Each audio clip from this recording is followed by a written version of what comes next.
Hello and welcome back to my channel. Before we get started, make sure to subscribe because you will find my videos both interesting and intriguing. Like and don't forget to comment your thoughts in the comment section down below. Now in today's video, we look at an interview where Erik Prince was hosted. Now during this interview, he made a controversial statement suggesting a return to imperialist practices, citing concerns about governance capabilities of Africans. Now such remarks bring forth complex historical and ethical considerations. Erik Prince's statement is problematic for several reasons. Firstly, it perpetuates harmful stereotypes about Africans, implying a broad generalization that Africans are inherently incapable of self-governance. Now, this oversimplification disregards the diverse cultures, histories, and political landscapes across the African continent. Secondly, the suggestion of re-establishing imperialist practices is ethically questionable. It overlooks the deeply negative impact colonialism has had on African nations, including exploitation, cultural disruption, and economic inequality.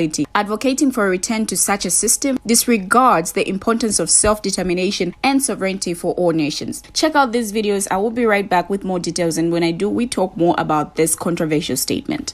All this talk of illegal migration in Europe, in the United States, it ultimately comes down to a contest of what is governance. Who is governed? Which countries are governed well? And if so many of these countries around the world are incapable of governing themselves, then it's time for us to just put the imperial hat back on to say, we're going to govern those countries if you're incapable of governing yourselves, because enough is enough.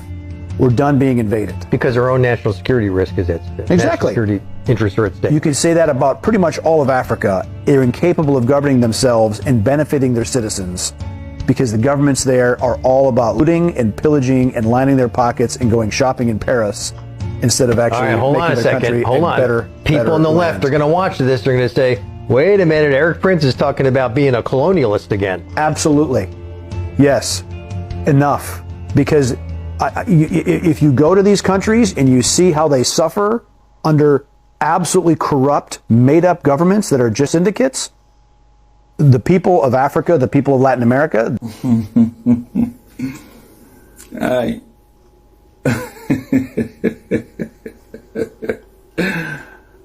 Vocês sentiram então, né? Vou deixar eu falar, pô, já faço o comentário. I'm happy that there's China, there's North Korea. All these empty threats. It's funny that a nation that is so pro-democracy is boldly now sending one of its own to show how imperialistic she is. Like, it's the identity crisis that surprises me sometimes. But I'm happy that Americans at least now know what's going on. If it were when the mainstream media controlled what was put out there, people wouldn't have known these things. But for a country that ousted Gaddafi, who was doing well for his people, and then eliminated Patrice Lumumba, who was doing well for his people, somehow the people don't know how to govern themselves. This is why I've taken my time to educate the world and people who are in my audience and Africans about the fact that the problem with Africa is the system, not necessarily the leaders. The corrupt imperial systems that set them up, that back corruption. They're the ones that back corruption up. They back them up. Anyways, like I said, thankfully there's Russia, there's China, there's North Korea. So, did France and US not recently threaten Niger Republic? What happened? All these empty threats. One thing the US does not understand is that its military is filled with foreigners. Foreigners. Anyway, no further comments. They colonize Africa. Okay. Now this statement lacks nouns and ignores the Primeiro é impossível colonizar em África. Impossível. Pois o people não é que é o governo. A gente já Estados Unidos, Rússia, China, etc. E depois tem outra cena.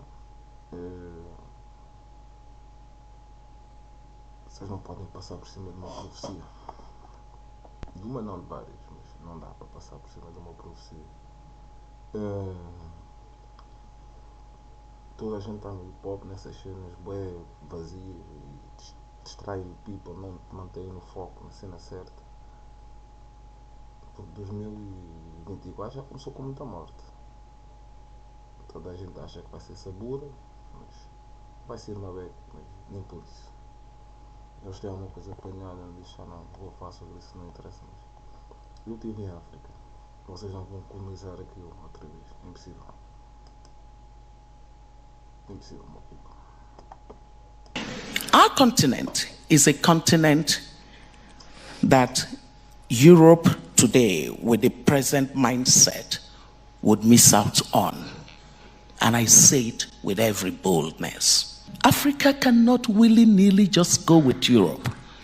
When you have a topic that says bold Europe, it definitely suggests that more people are realizing how not so bold Europe is today. A Europe that is not seeing Africa the way it should see Africa is missing out on the business case that is Africa that could help Europe regain its competitiveness in the world. Hey, call me Louis. This is my spot. Louis Spot. When you have a topic that says Subscrevam o canal da Tropa. Está aí. No spot. Ajudem o brother. Estamos juntos, vamos aí. Está a fazer bom trabalho. Já passei pelo canal dele, tem boas cenas, por isso. No beijo. Is bold Europe. It definitely suggests that more people are realizing how not so bold Europe is today. And there is nothing more helpful to the human spirit than ownership of a problem, because you cannot solve a problem you deny. And so the fact that Europe is alongside its young people confronting the reality that there was once a Europe that could hold its head up and say we are bold, although definition of that bold from the perspective of an African would be nuanced.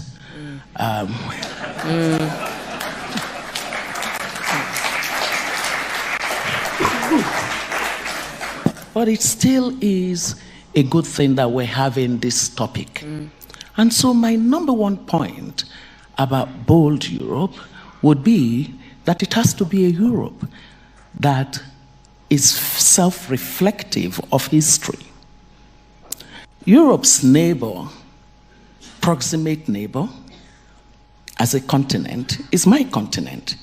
It's Africa. A bold Europe would be a Europe that agrees that Africa cannot willy-nilly just go with Europe on every issue Europe wants, simply because Europe once upon a time straddled Africa, colonizing many of the countries, being exploitative and extractive of that region of the world. What Europe that wants to act boldly would do in 21st century world is to recognize that there is a new generation of Europeans who actually look back at that history and think it was not a good history, and yet are very bold to build person-to-person, business-to-business relationship with Africa on the basis of partnership. The bureaucrats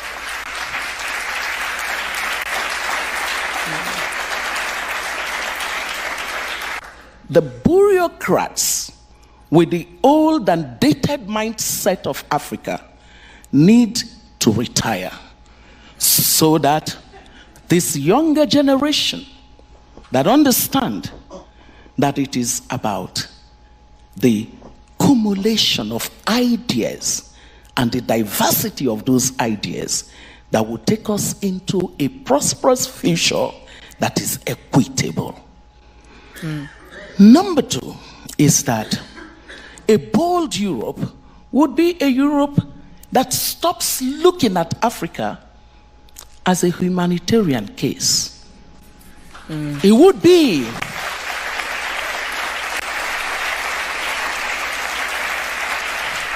a bold Europe would be a Europe that looks at Africa and sees the possibility of a contiguous zone of prosperity and stability.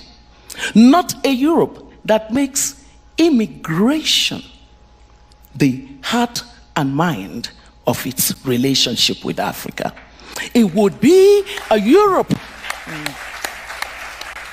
A bold Europe would be a Europe that sees Africa as a business case. A Europe that does not ask me as an African, what do you think about the Chinese? Why? You are Africa's proximate neighbor, and you're worried about a country that's how many nautical miles away from your neighbor. You have to be asking yourself, what did we get wrong? That's what a bold Europe would do. A bold Europe would stop being hypocritical. And what do I mean by this? Europe took a position around the issue of climate change and the various options of energy generation for the world. And suddenly something went off. And a redefinition of what energy security would mean in terms of sources of energy mix happened. So suddenly, gas has become an important part of the equation. Even coal has become an important part of the equation. And it actually confidently, in a wrong way, goes across Africa, picking up prospects of these resources, whereas your proximate neighbor has just 35% of its people with access to energy. It made it difficult for these countries to have access to the capital that could develop their diverse sources of energy. And suddenly, because Europe's own energy security is threatened, it goes back on its word. A bold Europe would be a Europe that the word that I take that back. What it says is, what you're doing is so loud, I cannot hear what you're saying. Europe has to work back on this. Because the truth is, Europe needs Africa.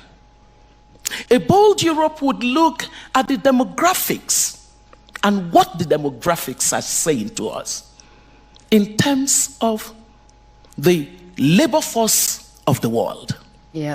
Our continent, Africa, is going to be 1 out of every 3 young people in the workforce of the world by 2030 are going to be coming from that continent. You called me to come. I believe you called me as a friend. And friends tell the truth. They don't do diplomacy. They are very direct.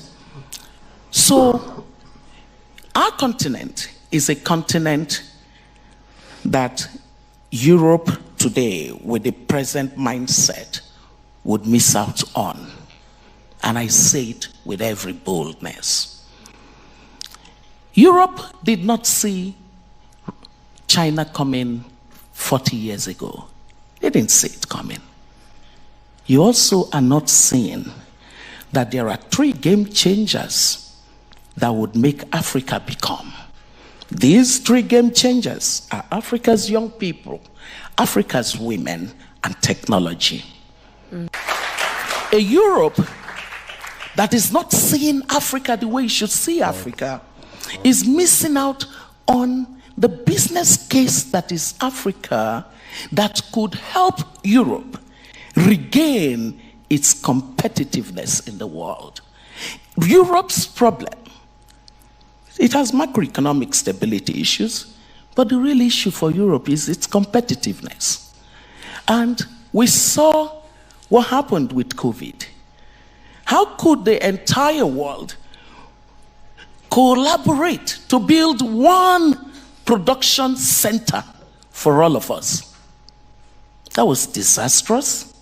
A bold Europe would look at that story and would use the data that show that Africa can be that place of diversification of the opportunities for structural competitiveness of Europe, and not anything beyond seeing the continent as a continent that it appeases by doing little pieces of development assistance. Yeah. Now, that sums it up for this video. Did you like?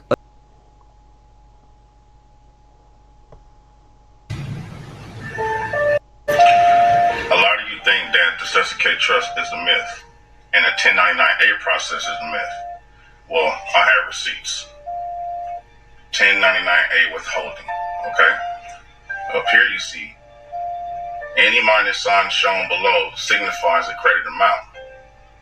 You see those 3 M's. There's a couple of ways that you can get into your Sesame Trust, okay? And this is just one of them. So, stay tuned, follow me, and beware. And this is just one of them. So, stay tuned, follow me, and beware.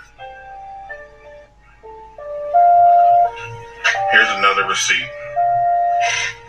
A lot of you guys think that the Sesame Trust is a myth and the 1099A process is a myth.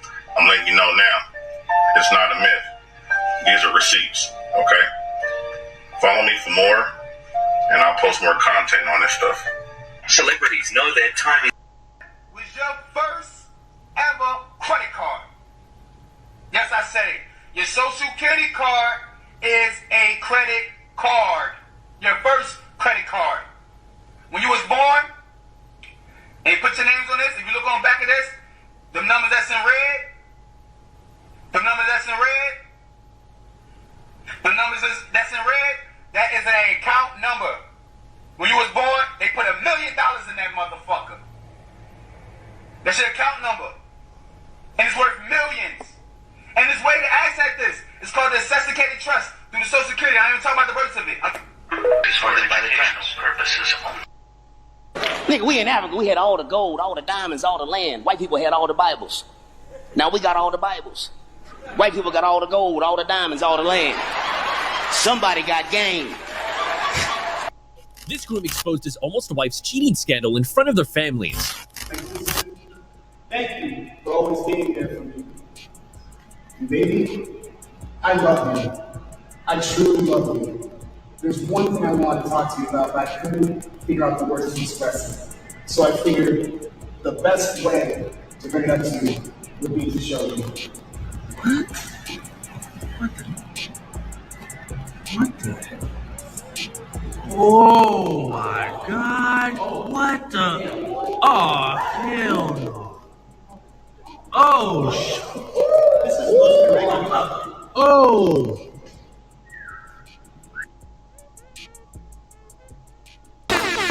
Como é que é? Bem-vindos à Rádio Zeca, aqui no meu brincação da Jota. Não está brincado ou não?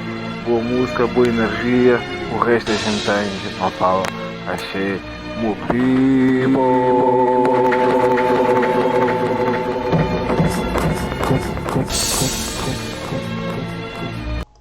Vamos aí, malta, por hoje é tudo. Não sei se vai ver outros episódios ou outras cenas, por si. No futuro mais comunico e diz o que é que posso passar. Acho que estamos aí. Vejam o vídeo, pesquisem mais, porque há muito trabalho aqui feito. E no resto dos meus canais, Facebook, YouTube, Instagram e acho.